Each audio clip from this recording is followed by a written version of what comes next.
بسم الله الرحمن الرحیم. قدرمن کتونکو سلامونه پیژواني. نیاز احمد خان یم او د مشال ډیجیټل د خصوصي خبرونه سره تاسو ته د سوات نه حاضر یم. قدرمن کتونکو څنګه چې زمونږ د انټرویو یا د مرکې کومه لړۍ د پاکي نن چې دنه مونږ د خیبر پختونخوا په خوانه د بلدیاتو وزیر هغه راوختره عنایت الله صاحب. خو عنایت الله صاحب چې دنه د دې سیمې یو فعال او سرګرم سیاستوال دی. دوی چې دنه جماعت اسلامي سره تعلق دی او د وخت کې چې د خیبر پختونخوا د جماعت اسلامي امیر دی. او کله چې د سیمه کې ایشوز راځي، مسالې راځي، نو په هغې باندې برمنده خپل چې د اظهار کوي او هغه د فیکټ فیګر سره کوي، هغه د حقایقو سره کوي. نن دې سره خبرې اترې کوو د دې په سیاست باندې، د دې سیمې په مسلو باندې، خاص کر په جمهوریت باندې. عنایت الله صاحب ډېره مننه، خوشحاله شئ چې وخت راکړو. لومړی راځو عنایت الله صاحب، په دې ملک چې د اسلامي جمهوریه پاکستان ورته وایي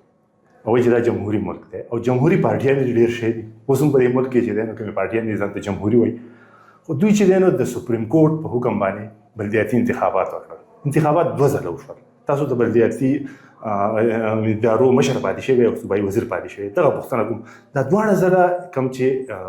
بلدیاتي انتخابات وشو او یو تنې ورتېر شو، ماهرین هم وایي، تاسو هم وایي، چا چې پکې برخه اخیستې هغه هم وایي، چا چې بېلل هغه هم وایي دا یو ناکامه سیسټم و. هغوی کې چې کوم مقاصد هغه ترسره نه شو. بنیادي وجه یې څه وه؟ بسم الله الرحمن الرحیم. چې کوم د 2013 کې اکټ جوړ شو هغه خو ډېر زیات تقاطر اکټ و. بیا 2015 کې د هغې لاندې الیکشن شو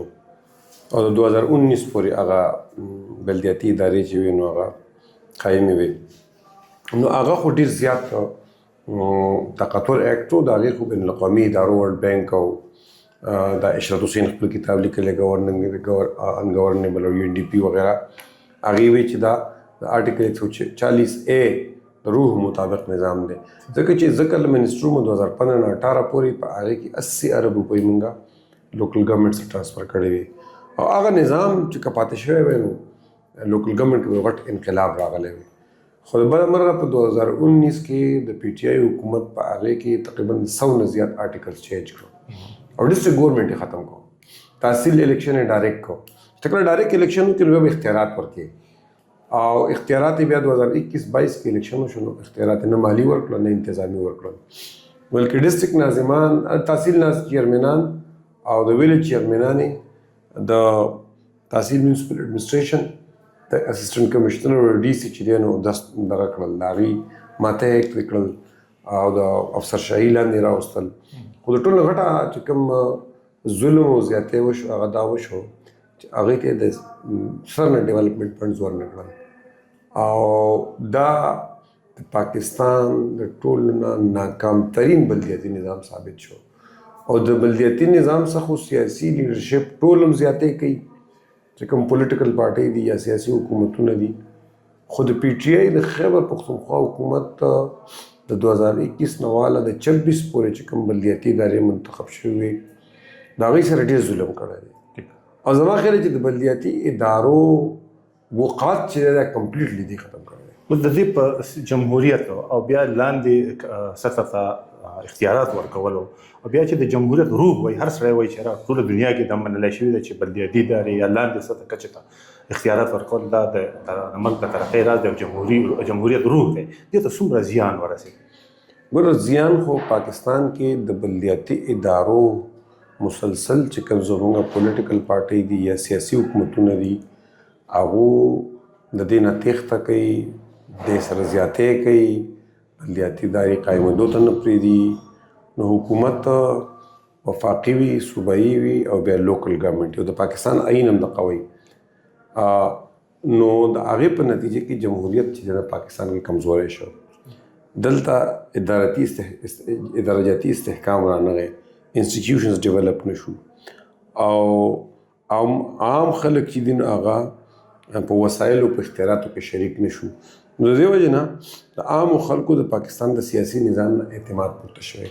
اوس که د صوبو ډسکشن روان دی خو بنیادي طور د دې وجې نه روان دی چې په پاکستان کې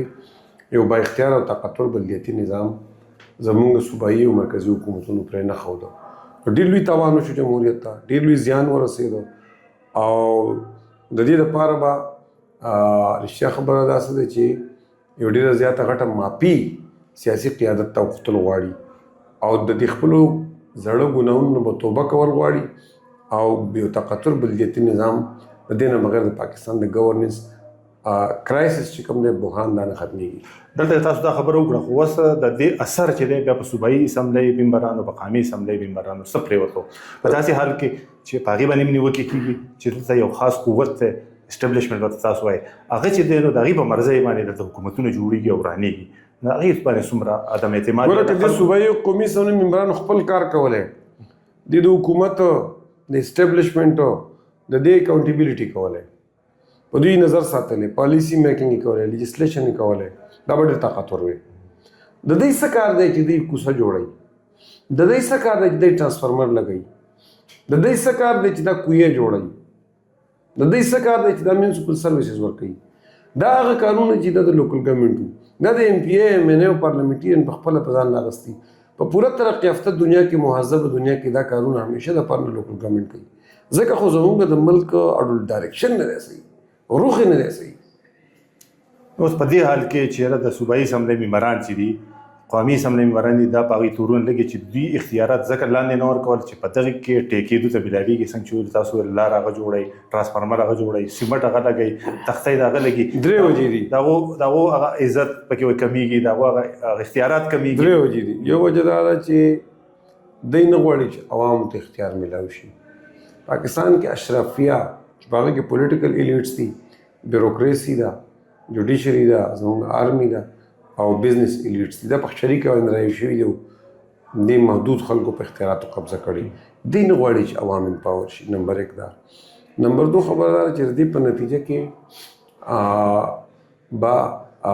د دوی چې کوم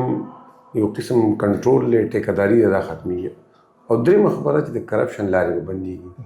ځکه چې ته د فنډ سره لاس کې نه وي د ایم پی ایم نه به کمیشن په کوم ځای کې هلي کرپشن به په کوم ځای کې هلي او دې سره سره دی په دې لوور لیول باندې خپل یو ډله پره ساتل غواړي چې دی مستقل الیکټ کېږي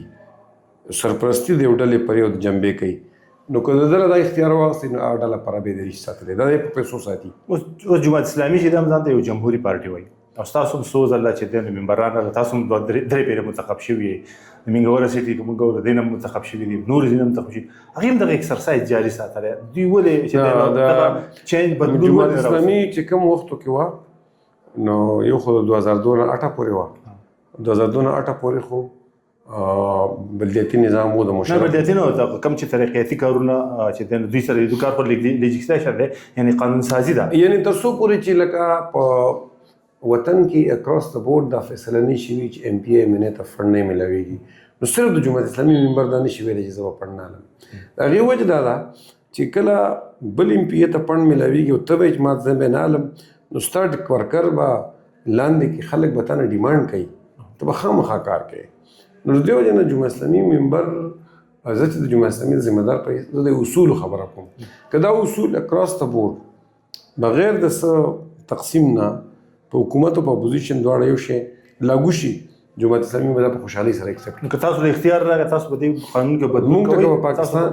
مونږ ته که په پاکستان کې حکومت میلاو شو او که په صوبه کې میلاو شو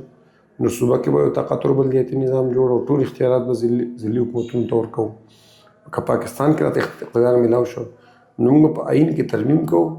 او آئین کې به یو چپټر د لوکل ګورنمنټ لپاره ایډ کوو چې په هغې کې به هغې ته مالیاتي سټرکچر د هغې باقي چې کوم سټرکچر دی دا به مرکزي لیول باندې موږ طی کوو او د هغې ریګولر الیکشن به موږ انقلابي کوو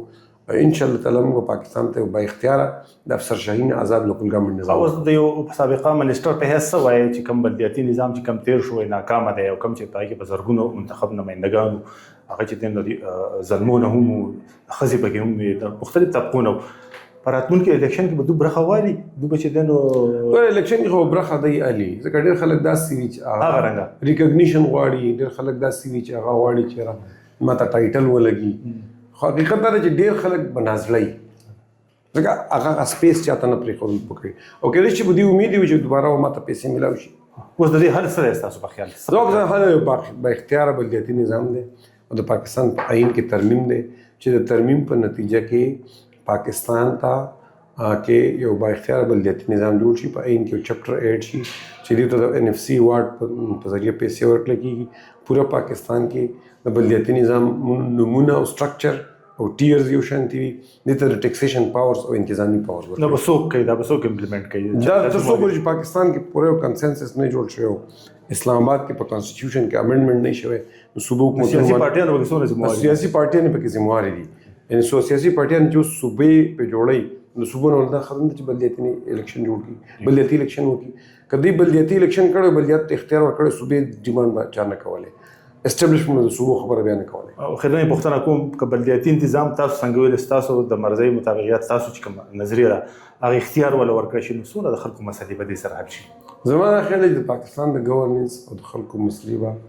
60-70% حل شي 30 to 40% به بیا وي 60% به نو قابلیت دي خلکو کې شته چې دغه بلدیاتي انتخابات کې وګټي او دا چې کوم بره خلک دي په دې کې دا قابلیت شته دا کم از کم خلکو ته نږدې دي کنه په محله کې خو سره ملاويږي جمعات کې سره ملاويږي کنه کرکټ ګراوند کې سره ملاويږي د ګریوان نه نیول شي ته پوسټ کول شي ایم پی ای منن څوک ته پوسټ کوي خو په اسلام آباد په خو کې ناشتي ډېر مننه